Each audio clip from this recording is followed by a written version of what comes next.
La clase interrumpida, por Hermann S. Se diría que a mi avanzada edad no solo es mi sino, como el de todos los viejos, volver a los recuerdos de infancia, mas también estar condenado a ejercitar el problemático arte de narrar con los signos invertidos. La narración supone la existencia de oyentes o lectores y exige del narrador un coraje que sólo posee cuando hay un espacio común, una sociedad, unas costumbres, lengua y mentalidad comunes que engloban al narrador y a su público.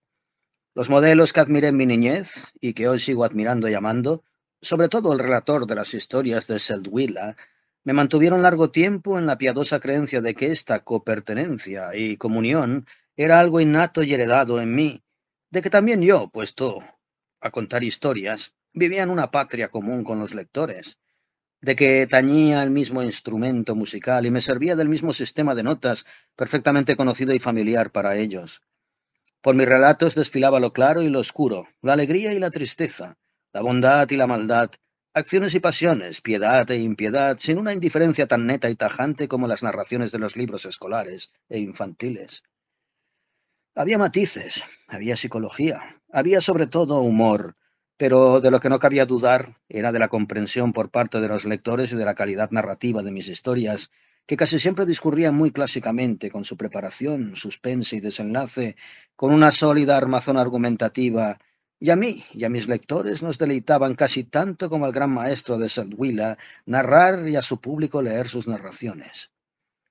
Solo muy paulatinamente y con gran contrariedad por mi parte, llegué a comprender con los años que mi modo de vivir y mi modo de contar no se correspondían, que en aras de la buena narración había distorsionado la mayor parte de mis vivencias y experiencias, y una de dos, o renunciaba a la narración o me decidía a quedarme en un mal narrador en lugar de bueno. Los ensayos que llevé a cabo en este sentido, desde Demian hasta Viaje a Oriente, me fueron desviando cada vez más de la gran narrativa tradicional. Y cuando hoy intento descubrir una experiencia, por minúscula que sea y por bien aislada que esté, el arte se me escapa de las manos y la experiencia se hace casi mágicamente polifónica, equívoca, complicada y opaca. Tengo que consolarme, pensando que en los últimos decenios se han vuelto problemáticos y dudosos otros valores y primores más altos y más antiguos que el arte de la narrativa. En nuestra poco amada aula de latinidad de Cole, los alumnos estábamos realizando una mañana un trabajo de redacción. Eran los primeros días, después de unas largas vacaciones. Habíamos entregado hacía muy poco nuestros cuadernos azules que contenían las calificaciones con la firma de nuestros padres. Aún no nos habíamos aclimatado a la cautividad y al aburrimiento que se dejaban sentir con fuerza. También el maestro, que todavía no rondaba los 40 años, pero a nosotros, chicos de 11 o 12 años, se nos antojaba viejísimo, presentaba un aspecto más que de mal humor, de depresión. Nosotros le contemplábamos sentado en su elevado trono, el rostro amarillento, doblado sobre los cuadernos con rasgos dolientes. Desde que muriera su joven esposa vivía solo con su hijo, un niño pálido, de frente alta y ojos azul claro. El hombre se sentaba con gravedad, tenso y desdichado en su sublime soledad, respetado pero temido. Si se enfadaba o montaba en cólera, un rayo de furia infernal podía quebrantar y echar por tierra la clásica compostura humanista. Había silencio en la estancia, que olía a tinta, a niños y a cuero de calzado. Solo de vez en cuando se producía algún rumor que aliviaba la tensión. El estrépito de un libro que cae en la polvorienta tarima de abeto, el susurro de un diálogo secreto, el jadeo retozón de una risa mal contenida y que fuerza a volver la cabeza. Y estos rumores eran captados por el dómine del trono y sofocados en el acto, generalmente con la sola mirada, un aviso facial de mentón alzado o un dedo en gesto amenazante, o a veces mediante un carraspeo o una breve frase. Aquel día, gracias a Dios, no reinaba entre la clase y el profesor un ambiente de tormenta, precisamente, sino esa leve tensión de la atmósfera de la que puede surgir este o aquel detalle sorpresivo y probablemente indeseado. Y yo no sabría decir si eso no era para mí preferible a la perfecta paz y armonía. Quizá era peligroso. Quizá podía pasar algo, pero el caso es que los chicos estábamos al acecho, sobre todo durante una tarea escrita como aquella, de las interrupciones y las sorpresas de cualquier tipo que fueren, pues era grande el aburrimiento y la inquietud reprimida en unos niños forzados a la larga sentada y a un silencio demasiado severo. No sé qué tipo de labor estaría realizando nuestro maestro, entregado a sus asuntos profesionales en el elevado sitial de su fortín de tablas. Su asunto no podía ser el griego, pues estaba presente toda la clase, mientras que a las lecciones de griego solo asistíamos 4 o 5 humanistas que nos sentábamos frente al profesor. Era el primer año que se estudiaba allí griego, y la discriminación entre los griegos o humanistas y el resto de la clase prestaba un colorido nuevo a la vida escolar. Allí estábamos el grupito de los griegos, futuros párrocos, filólogos e intelectuales, segregados y en cierto modo aventajados ya desde el principio frente al montón de futuros curtidores, fabricantes de paños, comerciantes o cerveceros, lo cual significaba un honor y una responsabilidad y acicate, ya que constituíamos la élite, los llamados a cosas más altas que el trabajo manual o el lucro material. Pero este honor gratuito tenía también su riesgo y su lado peligroso. Sabíamos que en un lejano futuro nos esperaban unos exámenes de una dificultad y dureza descomunales, sobre todo el temido examen de distrito, en el que el alumbrado humanista de todo el país suavo era convocado en Stuttgart para una lucha competitiva. Y allí, en una prueba de varios días, era seleccionada una élite más estricta.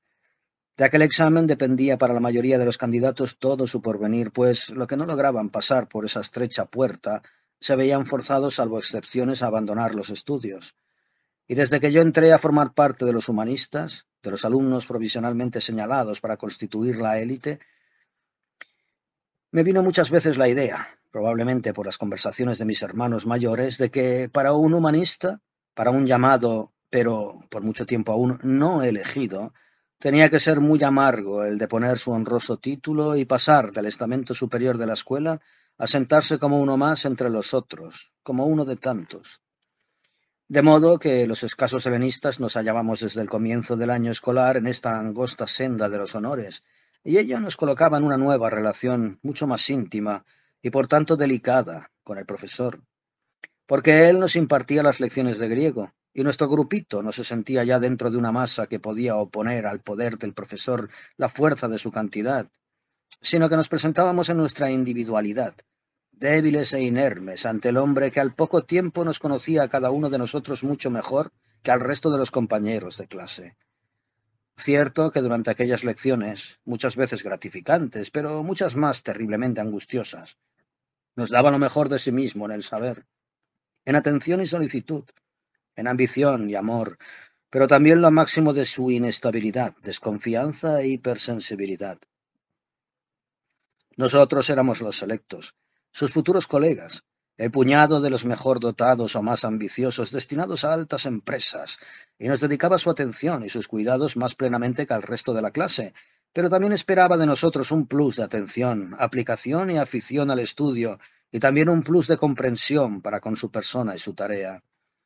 Los humanistas no éramos alumnos del montón que se hacen arrastrar del profesor por las buenas hasta alcanzar el mínimo de escolaridad prescrito, sino caminantes afanosos y agradecidos compañeros de viaje que suben una escarpada senda, conscientes de su posición privilegiada y de una más alta responsabilidad.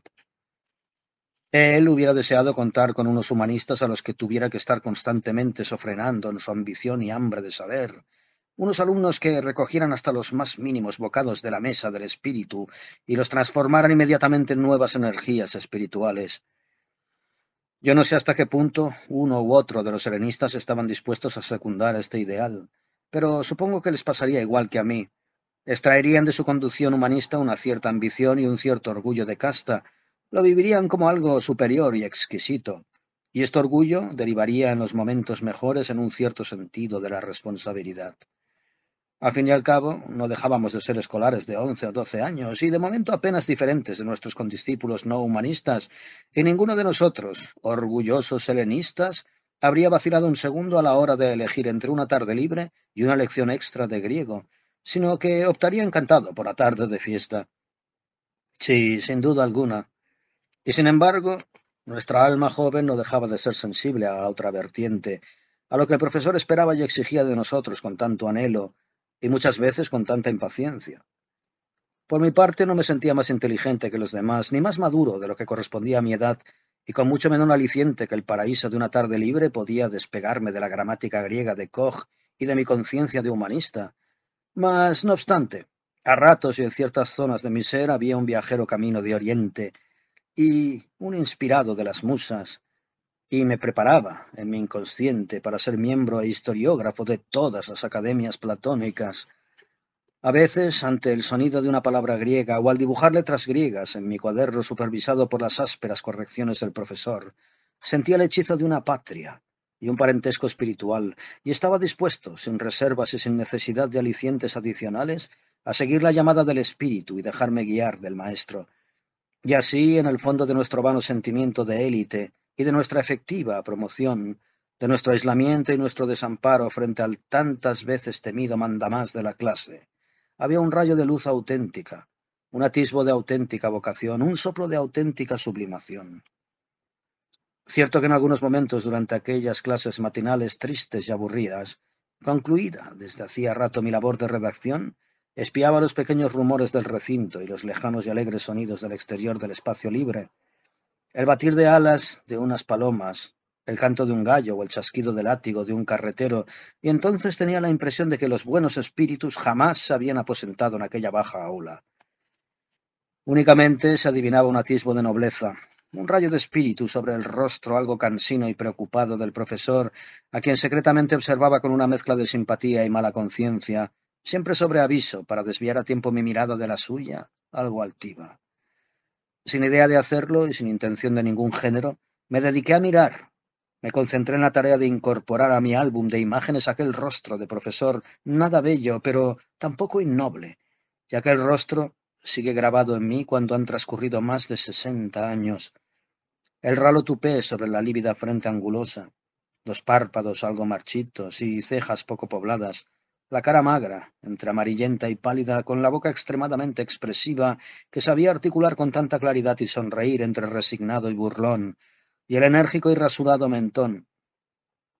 La imagen quedó impresa en mí, una de tantas, reposó años y decenios fuera de uso en su archivo inespecial, y cuando sonó su hora y fue evocada, reapareció perfectamente actual y fresca, como si un momento antes su modelo hubiera estado presente ante mí.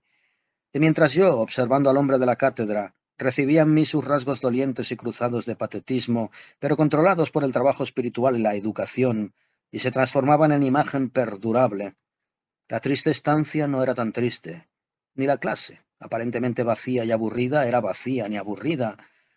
Desde hace muchos decenios aquel profesor yace bajo tierra y probablemente yo soy el único superviviente de los humanistas de aquel curso, cuya muerte significará la desaparición para siempre de aquel retrato. Yo no trabé amistad con ninguno de mis condiscípulos de griego, y solo por breve tiempo fui compañero suyo. De uno sé solamente que no vive desde hace mucho tiempo, de otro que murió en el frente el año 1914, y hubo un tercero que me caía bien, y fue el único que alcanzó la meta y llegó a ser teólogo y párroco. Más tarde me enteré de algunos fragmentos de su peregrina y obstinada trayectoria vital.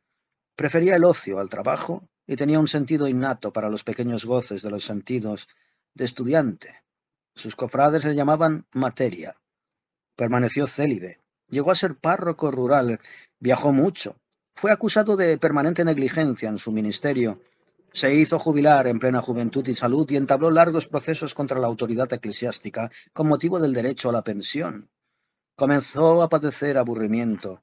Ya de niño había sido extraordinariamente curioso, y lo combatió en parte con viajes y en parte asistiendo unas horas al día a las audiencias públicas de los tribunales, y como viera que, pese a todo, el vacío y el aburrimiento iban a más, a sus casi 60 años se arrojó al Nécar y murió ahogado. Me asusté, como cogido infraganti, y bajé la vista que descansaba sobre la testa del profesor cuando éste levantó la cara y vigiló la clase. «Vela», oímos llamar, y allá atrás, en uno de los últimos bancos, se levantó obediente Otto Vela. Su cara grandota y roja se balanceó como una máscara sobre las cabezas de los presentes. El profesor le invitó con una señal a avanzar hasta su cátedra. Le puso ante los ojos un cuadernito azul y le hizo unas preguntas en voz baja. Vela contestó en el mismo tono y visiblemente inquieto. Me pareció que torció un poco los ojos, y esto le dio un aire de pesadumbre y angustia que no estábamos habituados a ver en él. Era un temperamento sereno, y en su piel resbalaban muchas cosas que a otros producían daño. Y ahora, Vela, Ponía esta nota de preocupación en su rostro singular e inconfundible, tan inconfundible e inolvidable como el de mi primer profesor de griego. Del rostro y del nombre de bastantes de mis condiscípulos de aquella clase no ha quedado mi huella alguna. Al año siguiente ya me habían enviado a estudiar a otra ciudad. Pero todavía hoy puedo representarme con perfecta claridad el rostro de Otto Vela. Llamaba la atención, al menos por entonces, por su gran tamaño. Había crecido hacia los lados y hacia abajo, pues las partes por debajo de la mandíbula se le habían hinchado, y esta hinchazón hacía su cara mucho más ancha de lo que le correspondía. Recuerdo que en cierta ocasión, preocupado por aquel fenómeno, le pregunté qué le pasaba en la cara, y su respuesta fue: «Es cosa de las glándulas, ¿sabes? Tengo glándulas». Pues bien, aun prescindiendo de tales glándulas, la cara de Vela era muy pintoresca, una cara rolliza y rubicunda, cabellos oscuros, ojos bonachones y movimientos de pupila muy lentos, y luego tenía una boca que, pese a su rojez, se asemejaba a la de una anciana mujer. Probablemente, debido a las glándulas, tenía la mandíbula algo elevada, de forma que se podía ver por todo el cuello esta postura. Contribuía ella a retraer y dejar casi en segundo plano la mitad superior del rostro, mientras que la inferior, agrandada, ofrecía un aspecto vegetativo y poco espiritual a causa de la abundante carnosidad, pero al mismo tiempo amable, grato y simpático. A mí me caía bien, con su jerga tosca y su temperamento bonachón, pero tenía muy pocas cosas en común con él. Vivíamos en planos diferentes. En la escuela yo pertenecía a los humanistas y tenía mi asiento cerca de la cátedra, mientras que Vela pertenecía a la agradable categoría de los haraganes que se sentaban allá atrás. Rara vez sabían contestar a las preguntas, sacaban con frecuencia nueces, orejones de pera y cosas similares del bolsillo del pantalón y los consumían. Y con su pasividad, su cháchara incontrolada y sus risitas, le resultaban a veces molestos al profesor. Y también fuera de la clase, Otto Vela pertenecía a otro mundo distinto al mío. Vivía en las afueras, cerca de la estación, muy lejos de mi barrio, y su padre era ferroviario. Yo no le había visto nunca. Tras breve diálogo en voz baja, Otto Vela volvió a su puesto. Parecía triste y deprimido. El profesor se levantó, retuvo el cuadernito azul oscuro en la mano y miró inquisitivamente por todo el recinto.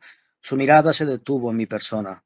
Vino hacia mí, tomó mi cuaderno, lo miró y me preguntó: «¿Has terminado tu trabajo?».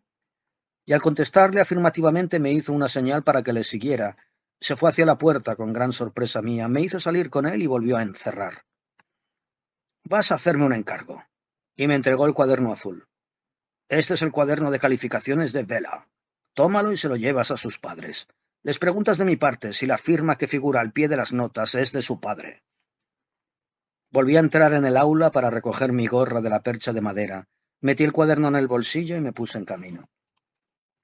Se había producido el milagro. El profesor tuvo la idea, en medio del aburrimiento de la clase, de enviarme a pasear aquella mañana luminosa y bella. No cabía en mí de sorpresa y felicidad. No podía haber soñado con cosa más placentera.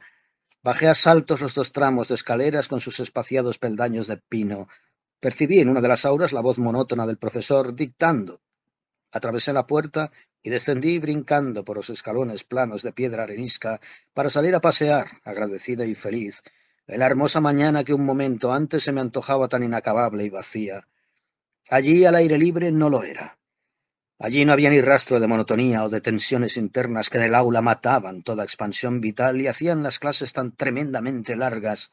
Soplaba el viento y sombras de nubes volaban presurosas sobre el empedrado de la amplia plaza mayor. Bandadas de palomas espantaban a unos perritos y los hacían ladrar. Caballos uncidos a un carro de labriegos comían heno ante el pesebre de madera. Los artesanos se afanaban en su trabajo o charlaban con los transeúntes a través de la ventana baja del taller. En el pequeño escaparate de la ferretería se veía aún la recia pistola con cañón de acero azulado, que debía de valer 2,5 marcos, y desde hacía unas semanas atraía mi atención. También era sugestiva y bonita la frutería de la señora Haas en el mercado y la diminuta juguetería del señor Jenisch. Junto a esta se dejaba ver desde la ventana abierta del taller el rostro encendido y de blanca barba del calderero, compitiendo en brillo y rubicundez con el reluciente metal del caldero que en aquel momento estaba martillando. Este viejo, siempre alegre y curioso, casi nunca dejaba pasar a uno ante su ventana sin dirigirle la palabra o cambiar algún saludo con él. También a mí me habló. «¿Cómo? ¿Ha terminado vuestra clase?». Y al explicarle que el profesor me había hecho un encargo, me aconsejó con mucha cordura. Bueno, entonces no te des demasiada prisa, que la mañana es larga. Seguí su consejo y me detuve un buen rato en el viejo puente.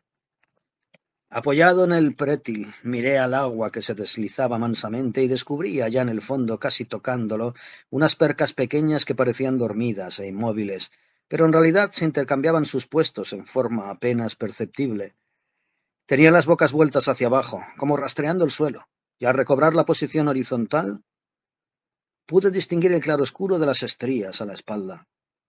En la presa cercana corría el agua con dulce y claro murmullo.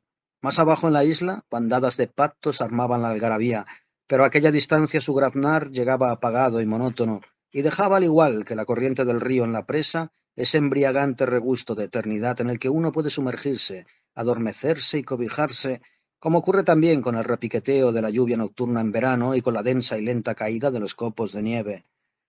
Yo miraba y escuchaba, inmerso por un instante en aquella dulce eternidad, perdida toda noción del tiempo. Las campanas del reloj de la iglesia me despertaron del éxtasis. Me estremecí. Tuve miedo. Había pasado mucho tiempo. Recordé el encargo. El encargo y todo lo relacionado con él ocupó entonces toda mi atención. Mientras me encaminaba sin más dilaciones hacia la zona de la estación, se me presentó la cara infeliz de Vela en el momento del diálogo en voz baja con el profesor. Sus ojos en blanco y la expresión de sus movimientos y de su andar cuando volvía lentamente y como derrotado a su banco. Yo sabía muy bien que uno no es el mismo a todas horas, que uno puede tener muchos rostros, muchas expresiones y actitudes. Lo sabía desde hacía tiempo, por experiencia propia y ajena. Pero me resultaba una novedad el que estos cambios, estas oscilaciones extrañas y peligrosas entre el valor y el miedo, la alegría y la pena, se dieran también en él, en el buen Vela, con su cara hormonal y sus bolsillos llenos de comestibles, en uno de los ocupantes de los últimos bancos que parecían exentos de preocupaciones escolares, en uno de aquellos compañeros tan indiferentes para las tareas de clase, tan alérgicos a los libros, pero que, en cuestión de fruta y pan, de cosas prácticas, dinero y otros asuntos propios de adultos, nos daban 100 vueltas, y eran casi personas mayores. Esto sí me intrigó mucho y me dio que pensar. Recordé una de sus frases realistas y lacónicas que hacía poco me había dejado sorprendido y casi desconcertado. Fue mientras caminábamos hacia el prado del riachuelo. Hicimos juntos un corto trayecto, algo alejados del resto de los compañeros. Sosteniendo bajo el brazo el rollito de la toalla y el bañador, marchaba a mi lado con su aire sosegado y de pronto se detuvo. Volvió hacia mí su cara grandota y pronunció esta frase. Mi padre gana 7 marcos al día. Yo nunca me había enterado de lo que ganaba una persona al día y en realidad tampoco me hice una idea muy clara de lo que suponían 7 marcos. Me pareció una bonita cantidad. Y él también lo dijo en un tono de satisfacción y orgullo, pero como la rivalidad en cuestiones de números y magnitudes era uno de los entretenimientos entre escolares, yo no me dejé avasallar, aunque probablemente Vela había dicho la verdad. Le devolví la pelota, asegurando que mi padre ganaba 12 marcos al día. Era mentira y pura invención mía, pero no sentí escrúpulo, pues fue un mero ejercicio retórico. Vela reflexionó un instante para apostillar. ¿12? Caramba, no está nada mal. Su mirada y tono de voz expresaban la duda de si debía o no tomar en serio mi aseveración, pero no insistió en sonsacarme la verdad. Lo dejó correr. Yo había afirmado algo que cabía poner en duda, pero pensó que no valía la pena discutir, y una vez más él apareció como la persona experimentada y por encima de mí, el realista y casi adulto, y yo no pude menos de reconocerlo. Fue como si hubiera hablado un joven de 20 años con un chico de 11. Pero ¿no teníamos los dos 11 años? Sí. Y todavía recordé otra de sus conversaciones de adulto que me dejó aún más admirado y aturdido. Fue algo referente al maestro cerrajero cuyo taller se encontraba no lejos de la casa de mi abuelo, donde yo vivía. Aquel hombre se suicidó, según oí contar con horror a los vecinos. Fue un hecho que no se había dado en la ciudad desde hacía varios años y que para mí era inimaginable, sobre todo por haberse producido en el entorno de mi vida infantil. Se dijo que se había ahorcado, pero había opiniones para todos los gustos. La gente no se contentó con registrar y archivar el extraño acontecimiento. Quería sentirlo en todo su horror y atrocidad, y al día siguiente del suicidio, vecinas sirvientas y carteros habían tejido ya una leyenda en torno al pobre muerto, algunos de cuyos detalles llegaron también a mis oídos.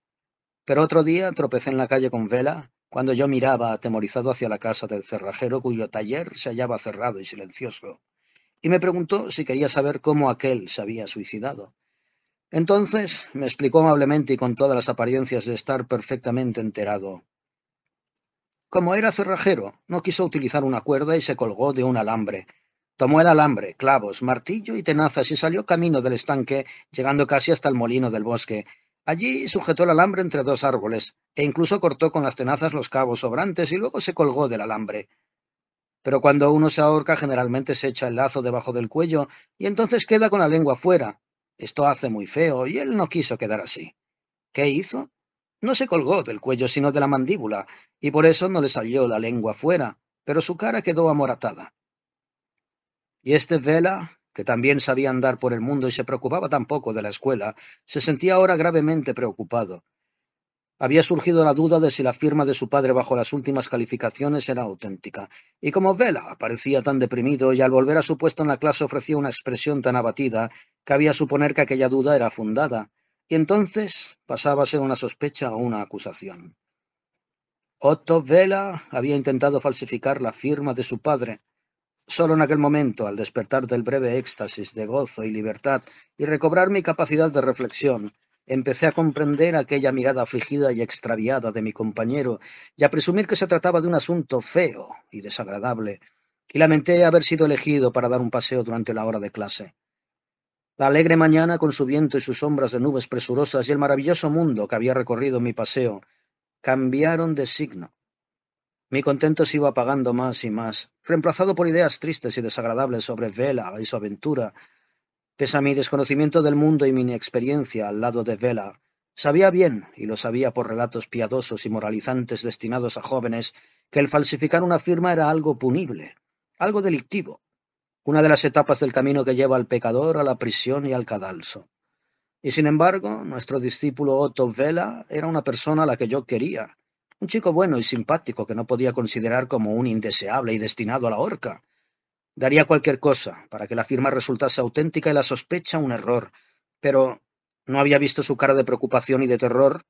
¿No había delatado claramente Vela su angustia y su mala conciencia? Me iba aproximando ya, a paso lento, a la casa donde vivían los ferroviarios, cuando me vino la idea de si no podría hacer algo en favor de Otto. ¿Y si en lugar de entrar en la casa me vuelvo y le digo al profesor que la firma es correcta? Ante esta ocurrencia me invadió al punto la congoja. Me iba a enredar en el asunto. Si ponía en práctica la idea, en lugar de ser un eventual mensajero y una figura secundaria, pasaría a ser protagonista y cómplice. Caminaba cada vez más lentamente. Pasé por delante de la casa y seguí adelante con paso tardo. Tenía que ganar tiempo, tenía que reflexionar, y al dar por consumada la mentira salvadora y noble a la que casi estaba decidido y verme enredado en sus consecuencias, vi que era algo superior a mis fuerzas. Renuncié al papel de salvador y aliado, y no por prudencia, sino por temor a las consecuencias. Aún se me ocurrió otra salida ingenua: volverme y decir que no había nadie en casa de Vela. El profesor lo creería, pero me iba a preguntar por qué había tardado tanto. Afligido y con la conciencia intranquila, entré finalmente en la casa. Pregunté por el señor Vela, y una mujer me señaló el piso de arriba. Allí vivía el señor Vela, pero se hallaba de servicio y solo encontraría a su mujer. Subí las escaleras. Era una casa modesta y más bien desagradable. Olía a cocina y a lejía o jabón fuerte. Arriba encontré a la señora Vela. Salía de la cocina. Iba con prisa y me preguntó qué quería, pero al comunicarle que me había mandado el profesor y que se trataba de las calificaciones de Otto, se secó las manos en un delantal y me llevó a la sala de estar. Me ofreció una silla y me preguntó si podía darme algo, por ejemplo, pan con mantequilla o una manzana, pero yo había sacado ya el cuaderno del bolsillo. Se lo alargué y le dije que el profesor quería saber si la firma era realmente del padre de Otto. Al principio no entendió de qué se trataba. Tuve que repetírselo. Ella escuchó con cierta tensión y luego paseó su mirada por el cuaderno abierto. Yo pude observarla a placer, pues estuvo sentada largo rato, inmóvil, con la vista fija en el cuaderno sin pronunciar palabra. Así pude estudiarla y constaté que su hijo se le parecía mucho. Solo faltaban las glándulas. Tenía una cara fresca y encendida, pero mientras seguía así sentada sin decir nada y con el cuaderno en las manos, vi que aquel rostro iba tomando muy lentamente un aire deprimido y cansado, marchito y viejo. Fueron unos minutos, y cuando dejó caer el cuaderno sobre su regazo y volvió a mirarme, o quiso hacerlo, comenzaron a rodarle de ambos ojos muy abiertos gruesas y silenciosas lágrimas. Mientras había sostenido el cuaderno en las manos y aparentaba estar revisándolo, le habían venido a la mente, así lo supe, en triste y horrible secuencia, aquellas mismas imágenes que antes habían pasado por la mía, la trayectoria del pecador camino del mal, del tribunal, de la cárcel y del cadalso. Yo estaba sentado, profundamente afligido, frente a aquella mujer que para mi mirada infantil era una señora vieja, viendo correr las lágrimas por sus mejillas encendidas y en espera de que me dijese algo. El prolongado silencio no era fácil de soportar, pero no decía nada. Seguía llorando, y como no pude aguantar más, rompí yo mismo el silencio y le pregunté si el señor Vela había escrito de su mano el nombre en el cuaderno. Ella puso una cara todavía más apesadumbrada y triste, y negó con la cabeza repetidas veces. Me levanté. Ella también se levantó, y al darle la mano, la tomó y retuvo un momento en las suyas cálidas y fuertes. Luego cogió el fatal cuaderno azul, enjugó en él unas lágrimas caídas, se fue hacia un cajón, sacó un periódico, lo rompió en dos trozos, dejó uno en el cajón y con el otro hizo con pulcritud un forro para el cuaderno que no me atreví a meter en el bolsillo de mi chaqueta, sino que me llevé cuidadosamente en la mano. En el camino de vuelta no me fijé en la presa, ni en los peces, ni en el escaparate, ni en la calderería. Di el informe, y quedé desilusionado al ver que no se me reprochaba mi tardanza, pues me había merecido la reprimenda, y además me habría proporcionado una especie de consuelo, como si hubiera asumido una pequeña parte del castigo. Los días siguientes hice lo posible por olvidar esta triste historia. Nunca me enteré de si mi condiscípulo fue sancionado ni con qué tipo de castigo. Jamás hablamos los dos ni una palabra sobre este asunto, y siempre que yo oteaba en la calle, desde lejos, la presencia de su madre, todos los rodeos eran pocos para evitar el encuentro con ella.